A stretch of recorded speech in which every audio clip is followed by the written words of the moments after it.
everybody. We are back at the Blended Garden. It has been a while since I've posted or even talked to anyone. And I think the last time we were here, I was with my boy, Dayron Shavers. Hey, Dayron. I want to talk about belonging because in the book, it's all about belonging, but not just belonging. You love nature. I love nature. I love flowers. You love flowers. But we also love, da, da, da, da, you can say it. Animals. Yes. All right. So I'm going to stop talking. So Dayron, tell us a little bit real quick, just about, what you do with animals. And then we're going to get into this really neat story that he told me. And I was like, oh, come on, we got to chat about this fun story. Yeah, absolutely. Well, thanks for having me, Jahida. It's wonderful to be here, and also talk to a fellow real person. You know what I mean? Um, and you know, I love animals, of course. And it's like when I'm around them, I feel happy, right? Right. It makes me feel like I belong, right? Uh, Because with animals, you get what you get, right? It's no faking the funk. You know what I mean? So it's like I love that about them. And it's like when you know, so I'm an animal therapist, right? What's that mean? You're an animal therapist. You Yeah, charge animals to talk to them and get them out of their funk? I'm just I'm like that. Yeah, we sitting in a nice therapist chair and I go through all the lists and make sure they're all right. You know what I mean? But but it's drawn from, a healing form. It's called Reiki, right? And it's a type of mind, body, and spiritual healing, right, for that I do with animals. And it's a form of really connecting with them on an emotional level to see where they are because they have stresses and things just how we have stress, like right? trauma, Like trauma, exactly, really like street animals. exactly. So all of these things that they go through, right? Um, we can relate to a lot of them. Right? Hmm. A lot of these, animals are abandoned, are mistreated, and they carry these type of emotions with them, right? So a lot of times when animals are so-called acting up, right, it's their form of releasing, right? The Hmm. same way somebody might get mad and start tossing things around the room. Well, did you do We do, right? exactly? It's yeah, it's the same thing with an animal. You know what I mean? So, well, my form of therapy is just a way of connecting with them and helping them to overcome that. Got it. Got it. Yeah. All right. Yeah. Okay. So now this leads us into Juno. So tell us a little bit about, first of all, who is Juno? Juno. So Juno is a my friend first and foremost, and he was in an animal shelter. Mm-hmm. So he was in an animal shelter, and with me, I haven't been able to like have a pet just yet. So the animals that I've worked with over my past 6 years of working with animals, I kind of have a close bond with them because I'm taking care of them right in a medical setting. So it's like I wanted to try something new, right? So I started fostering. Mm-hmm. And Juno, right, was my first foster. And Juno he was like a German Shepherd lab mix. Was he big? He was about a medium-sized dog. I say he was maybe 75, 80 pounds. Ooh, you brought 75, 80 pounds of you don't know what into your house. Okay, go ahead. Yeah. So, you That's know, how I I, look at I it. yeah, I saw him first, right? Like, I saw him at the shelter. I was talking with the coordinator, about the situation. It's like, I think I got the perfect dog for you. So it comes out, and immediately we just connected like that, right? Mhm. So, brought Juno home, and it was just like we got off like that. Like we're sitting back, we watching nature documentaries. I'm talking Aw. about like in the scenes, he's up in the TV, like actually thinking he's there, right? And he's looking behind the TV, like trying to find out where the animal it is and everything. So it was like a real, you know, uh, like full circle moment for me, you know. Right. But because you hear a lot of foster stories with people, with children, and their first interaction in the home, they're in this like environment, whether it's a street or a shelter or a pen or whatever, lots of dogs, lots of trauma, lots of whatever. And maybe some shelters are really lovely, but they come into this new home now. Like, did he act funny? So let me kind of like build up to him. He's about 6 years old, Uh-huh. right? He's arthritic, Okay. right? Okay. Right. Because dog ears, I mean, I'm a cat girl, but people who are not dog people, that's like 7, 14, 21, 30. He's like almost 50 years old as a Yeah, person. he's Okay. up there. He's OG in dog years. OG. And so yeah, so he comes and like I said, he's arthritic. So it's like I first noticed when we're trying to go up the stairs, right? There's like four stairs, Mhm. and he kind of like stopped, and I'm like, okay, what's going on here? And then after a while, I had to help him up the stairs. I'm like, Mhm. okay, so we're gonna have to work on that, right? Mhm. And then like going into, there's another set of stairs. It's maybe 10 stairs or so. He got to the top of the stairs. He looked down and looked at me like, man, I can't do it, man. Look, I'm up here for good. You're gonna keep me up here. But he's like, I you can't know do what? Let's talk about that. So here you have this animal in your home, and he has to kind of, I guess, adapt to your environment, Right. before he can feel comfortable. And that's like us, like people, like children in school, or just anyone in a new environment. Like you have to see, like, how do I relate to this environment? Does it accommodate me? Is there someone to help me? And there's no way you'll be comfortable until you know that that's there. So okay, so he's at the top of the stairs. Is he feeling like he belongs yet, or is he feeling like, why y'all bring me to this man's house with all these stairs? Y'all know I got arthritis. He's he still got a little tad bit of anxiety, right? But Okay. he's cool. Like the car ride there, Yeah. he's calm in the back. He's like, okay, I kind of like it. He's looking out the window. Oh, We kind of get her, and he's kind of like, and I could tell like he kind of went through some abandonment because he's kind of looking at me like, hey, man, is this home or hey, right. What's at the top of them steps? exactly. You know what I mean? So it's like at first I kind of said, all right, well, I'll keep him overnight, right, to kind of see, how it goes and everything. Yeah. I ended up keeping Juno for like 5 days, right, almost a week. And it's like every day, right, it was improvement, right? Yeah. Like he would get more familiar with, the area. He would get a lot more. I'm not saying he was up in everything, but he was just kind of like taking it all in, right? He And get in your bed, did he, like, sleep with you? well, they gave him like, I mean, this was like a small mattress kind of Okay. thing that they brought home with it. So he had like his own, Oh, okay. He dog claimed king size bed. You know what I mean? And he was chilling right next to my bed. So it's like, it was a vibe. it. And he was calm. Like as the days went on, like I was still trying to get him through the multiple stairs was like 10 plus, but the stairs where it was like four, he ended up going up and down those within like the second or third day. Like it was like nothing Oh, to him. wow. So he adapted and he got comfortable. So and he got comfortable. Were there So any moments where I'm sorry, I'm interrupting. I have so many questions. Were there any moments where he, had a moment like, "Arr," or you woke up, he was just looking at you or something crazy? no, he didn't growl. Like if you was to meet this dog, you'd be like, why is he still in the shelter? Like Yeah. it doesn't make any sense at all why Mhm. he's still in the shelter.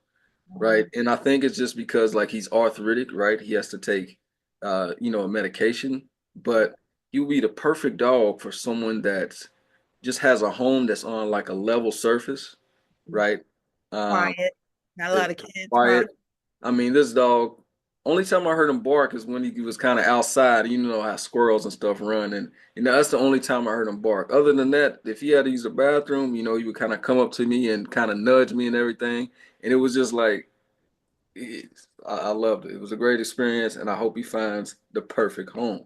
I love that story. When you told me, I was like, that is such a sweet story. I never heard of anyone fostering an animal. I mean, I know it's out there, but I don't know anybody that does it.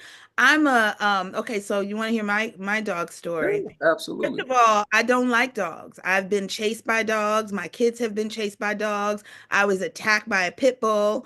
Yes, when my Kylie Wiley was, well, we were coming from camp. He was like 7. I mean, he's 16 now. And I bought him an ice cream cone. True story. We're walking down the street. Pit bull comes out of nowhere. Okay. And you know how the story about the Hulk, how the Hulk, like mothers can turn into the Hulk. and the Mm-hmm. adrenaline, they can lift up a car if their child's under. I don't know. I picked this boy up. He was 7 years old. He had his ice cream, and I picked him up, and the dog was like around us. I was doing the merry-go-round. I was spinning my child. I was like, I don't know. This man came out of nowhere and grabbed the dog. I think it was his dog. He was sitting on his stoop drinking with the dog not on a leash. So, you're in shock. So, finally we kept walking and we got maybe 10 steps ahead when I felt we were in the clear. Do you know Kyle still had his ice cream cone in his hand? He was good. I was like, listen, so I'm traumatized by dogs. So I'm not a dog person. I have cats. I've had like probably over 30 cats in my life. I'm a rescue cat person. Okay. So with that being said, I had a dog situation. So I had a chicken. I adopted a chicken from a school that didn't make it to the farm. So I had this chicken and I'm taking care of the chicken, all kinds of crazy, right? So I'm in my front sun parlor and I see this thing go by. Like, what was that? So I run to the backyard where the chicken is. We made a coop for the chicken, and I see this tiny little puppy. It was a what do you call those? The ones that hunt? The A hound dog. Yeah, but the other one, the terrier, Russell Terrier, I think it is. Very. Uh-huh. So he's like maybe this big, and he's running around the chicken coop. I'm like, where did you come from? Who lost you? And he's moving so fast because those dogs don't play. So he's all over Mm-hmm. the place. So I'm like, I don't know, go find your mama, your daddy. And I was like, I gotta go inside.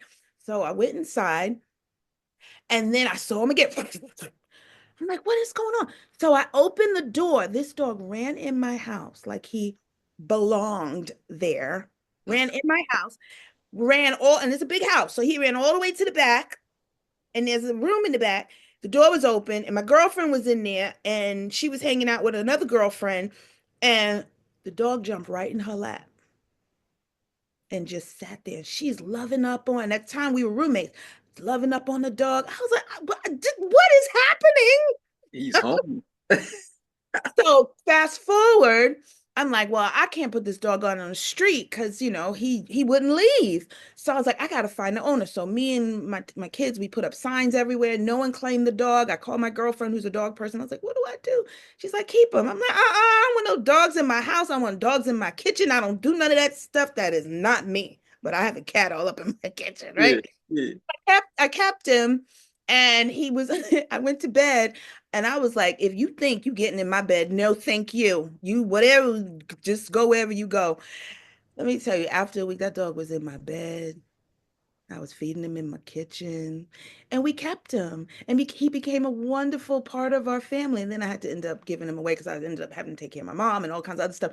But it was just a really wonderful experience to have this poor dog who was just out there running around. And for some reason, he felt like he belonged. I think it was a chicken too. He's like, oh, for real? You got chickens right here? yeah, Just right up my alley. I need to yeah. stay here. But how he just jumped into my friend's lap at the time and he just belonged. And I just think about the way the world is now and everything, and just how easy it is to like kind of ostracize and exclude people and based on how they look, where they're from, and you don't even know anything about them. You don't know about their family, their background, but just because of who you are, you don't belong. You don't belong, period. And not only don't you belong, we're going to make everyone else believe you don't belong. Yeah. Agreed. It's a shame that it's like that. Especially as much as like technology keeps growing, right? Like it's easy to get separate. But I feel like when we connect with nature and animals, right, then that's where we kind of, that's where we find our sense of belonging. Hmm. So, just like Juno, right? It was, even our time, together was 5 days or so, right? It was that time where, it was, I could tell like we both felt that belonging, Hmm. right? Like, you know, I always say that pets are animals, they teach us lessons if we open to listening, right? So it's just like I feel like Juno taught me a lot, right? And hopefully I was able to help Juno, right? Hmm. So, I'm gonna check up on him here Oh, soon, make sure he's all right. But it was just, we talk about belong, and it was just, one of those scenarios where it's like in that time, like I could tell like we really needed, that sense of belonging, right? yeah. Vice And versa. yeah, yeah. And I think too about like the story with my dog. Oh, by the way, his name was Chova. Over. Um, Chova. I forgot why we named him that. But anyway, um, I was not a dog person. I was like, my whole thing was you do not belong here. We're gonna figure out how to get you out of my house because you do not belong in my bed. You do not belong in my kitchen. But just how, as human beings, you can go through life with that a mentality of, um, that you don't belong, or I only do this, I only do things this way, or I only interact with people, these people, and there's people that are like me. And then you can kind of have a coming, as they coming to Jesus moment, a coming to Chova moment. Coming to Chova moment. I like Coming to Chova moment, right? Where you you realize that, maybe it's not what you think it is.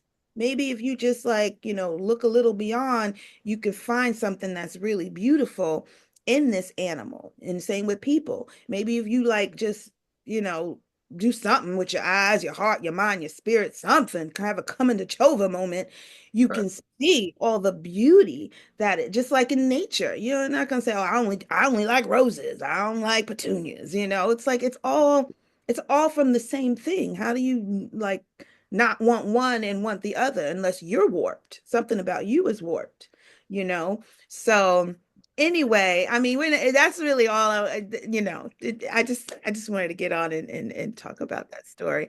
I And love go ahead, what are you gonna say? No, I love it. It's just I feel like, we we fit in when we don't try to fit in. Mm-hmm. You know what I mean? Just What do you mean? What do you mean?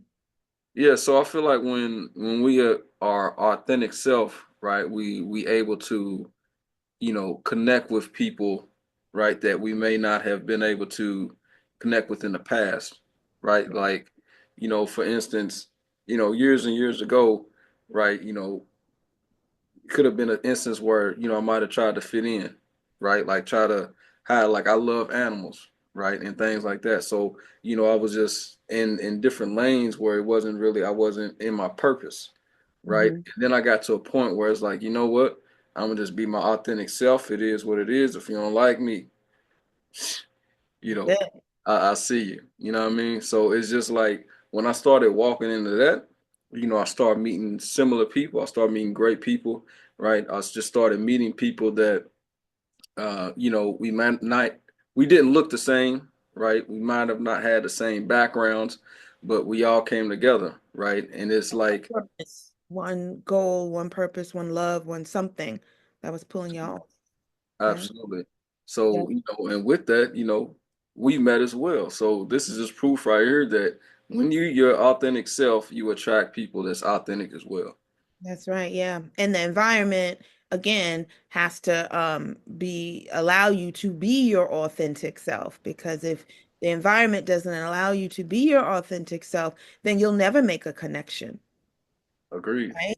You'll never feel like you belong. You'll never belong because you don't even belong to yourself, you know?